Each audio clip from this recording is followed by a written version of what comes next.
This video is all about how we can save money by buying second-hand, and I'm going to try and give you some tips of what to look for and what to avoid at all costs when you're buying second-hand locomotives and rolling stock. I'll focus firstly on locomotives because they are the biggest expense you'll probably have as a railway modeller. Now, you know, if you look at the price of brand new locomotives, it's 2025, and we're looking at things like the latest diesels from Accurascale working out about £170, and some people reckon that that's very good value. They certainly do have lots of features on them. And similarly, the larger steam locomotives, the sort of big passenger steam locomotives, again, similar price, £170 maybe. And so looking at the locomotive in front of you, that is a Hornby B12. It's not the latest super detail version. Buying one of those brand new will set you back probably, I don't know, £140, £150. And a second-hand one was probably about £100. This one cost me less than 40 because it's the older version. Now, how do you know which version to go for? Well, Hornby have been making a B12, or correction, Triang have been making a B12 since, I think, sort of about 1960, maybe even the late 50s. And I would recommend that unless you're a Triang collector, you avoid those because they have very thick, chunky wheels, and they won't run on modern track. They also aren't very well detailed. The bodywork is all almost a single moulding with just separate pieces for the whistles, safety valves and buffers. Apart from that, it's kind of all one moulding. This model, and this is a tip to look out for, this model has some separately fitted handrails.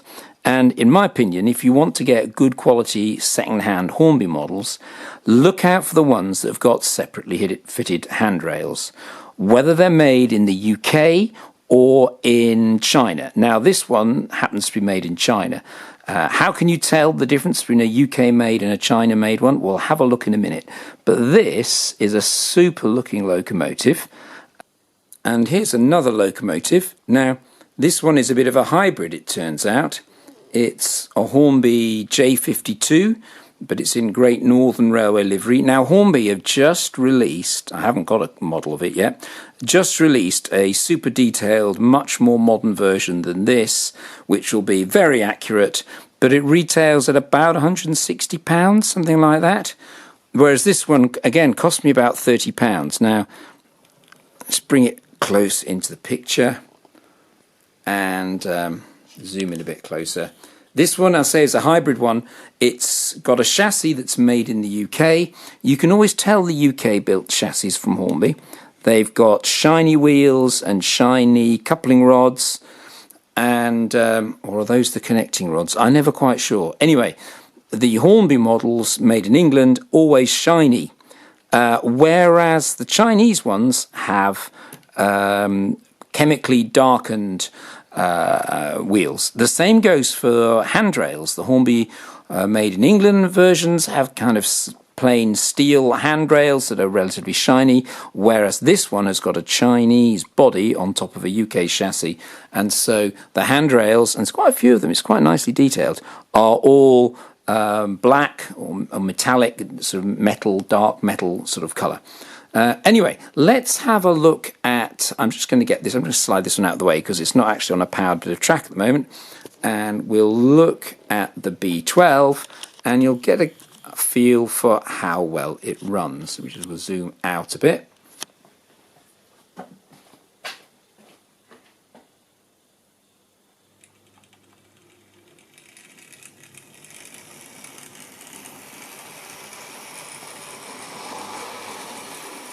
So that wasn't a bad start. It's definitely noisier than the more modern versions, but that's not the end of the world. Now, something to look out for is these locomotives only tend to pick up from 4 or at most 6 wheels. And one of the problems with them is therefore that they do tend to stall when running at slow speeds over dead frog points or dirty track work. And here I have a Hornby points, and it's got a big plastic frog, which means there's not a great deal of contact between the wheels, where obviously the electricity is going, and the track. So I'm just going to give it a little nudge.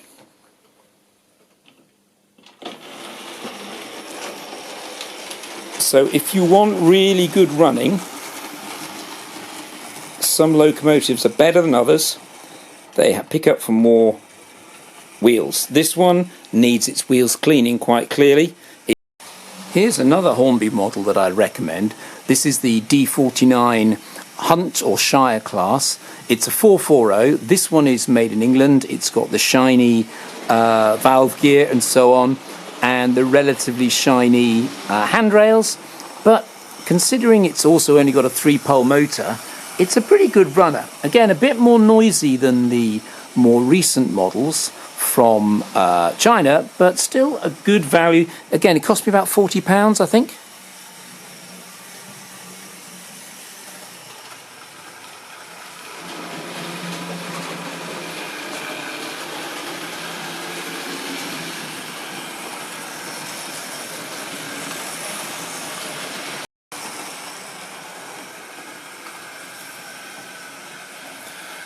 Now the Shire class that I'm showing you is a tender drive locomotive. Some people can't stand tender drives. Certainly almost all modern designs are loco driven. This means tender drives tend to be fairly cheap. The B12 on the other hand has always been loco driven. It's just not got a particularly good motor into that model, but it's pretty good. Again, less than £40. So here comes the Shire again. Hornby have made this in a loco drive more recently, and it's a good model, but one great thing about the tender drive locomotives is they have lots of standard parts, and that means with lots of standard parts they're very easy to service and to maintain. A few things then to be aware of with Hornby tender drive locomotives. First of all, the locomotive collects electricity from one side and passes it to the tender via two little, don't know what you'd call those, two little copper wipers that will rub on this part of the tender and obviously keep them clean, and they'll work better. Now, this tender drive has actually been adapted so that if you put extra pickups on the locomotive, you can collect extra electricity. But I haven't done that. Now, what do you notice? To ensure good running, you need to make sure the wheels are clean. But they do tend to clean up very easily. If you happen to buy one of these and it's very noisy or very stuttery, first thing to do is to take the tender top off. And sometimes this can be hard to see. How do you do it? There's a telltale little bit of damage there. They just clip on, and you can sometimes just pull them off. Other times you have to jiggle them a bit. There we go. And what has happened there is, at some stage in the past, I think I bought this secondhand, someone has used something like a little screwdriver, very fine screwdriver, to try and lever it up, and it's broken the plastic. Anyway, here is the typical Hornby tender drive, dating back from it's probably about 1980, this one, but the first Hornby tender drives came out in early 1970s. And they're very solid, very reliable, not the smoothest or quietest of motors, but very easy to repair and maintain. If you buy one and it's very, very jerky, well, make sure you've cleaned the wheels. Make sure that those two copper wipers are touching. Make sure that the little brass pin there is clean. And you can also, if it's making a horrible squealing sound, which they do sometimes, just put a dab of oil, the smallest amount of oil possible, behind that little copper cog, that little gear wheel there. And that often gets rid of the horrible squealing and makes the whole locomotive run more quietly. Obviously, you can gently lubricate with a very small amount of oil, those bits. You have to be very careful if you lubricate this side. I would use a pin and to put the tiniest drop on the end there. You can even just about see the commutator through there, and if you've got this engine rotating by putting electricity to the two terminals, you might be able to get an alcohol-soaked cotton bud through there and just give it a clean. It's not looking particularly clean on mine, but these are very solid, and because everyone wants loco drive these days, the tender drive models tend to go for very good value indeed. So that's a bit of a tip on Hornby tender drive. What else would I recommend and what would I avoid? As I say, I don't think you should go for Triang. It won't run very well on a modern track. Here is a direct comparison of two older Hornby models. The one on the left dating from the 1980s. It was made in Margate, again, tender drive. They're both B17s. The one on the right was made in China, and you can probably see quite clearly the very shiny valve gear and so on the Margate-made version, and the blackened valve gear on the Chinese version. The Chinese version also has more separately fitted handrails. You probably can't see them very clearly, whereas they're just moulded plastic, or most of them, not all of them, are moulded plastic on the UK built version.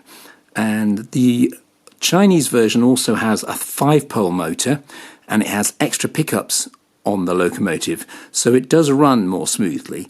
But apart from that, there isn't much difference in them, and they're both very good quality models, and both of them set me back about £40.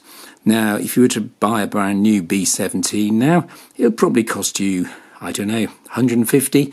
When Hornby brought out their loco drive version, it was selling for about £100, a bit more than that, and I imagine with inflation they're quite a lot more than that now. Let's see them running.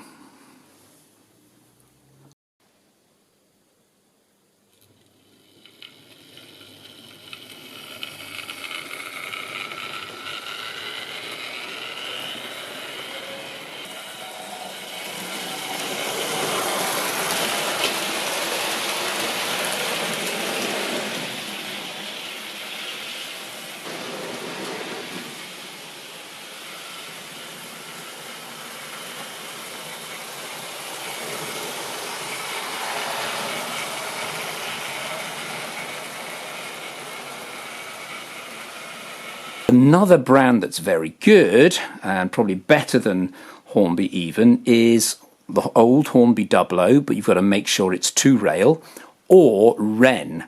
Now I'll show you one Wren locomotive I've got. Here it is, it's City of Stoke-on-Trent. It's in pretty good condition. As I say, it's made by Wren, based on the old Hornby 00 models. These were loco drive. These are pretty indestructible. They're metal bodies, they're very powerful. Again, not as smooth or as quiet as the most recent models by Hornby. And if you get one that's mint and boxed, you'll pay a fortune for it.